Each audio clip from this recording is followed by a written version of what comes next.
மாற்றம் ஏனடி?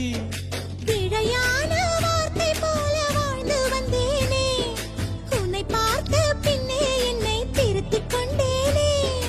புரியாத கவிதை போல வாழ்ந்து வந்தேனே, அவையாவும் முந்தன் கண்ணில் அர்த்தம் கண்டேனே.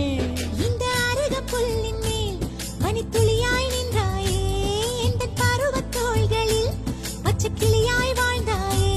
என்னை துளசி செடியாய் சுற்றி வந்தாயோ, கண்ணால் பார்த்து பார்த்து வெற்றி கண்டாயோ.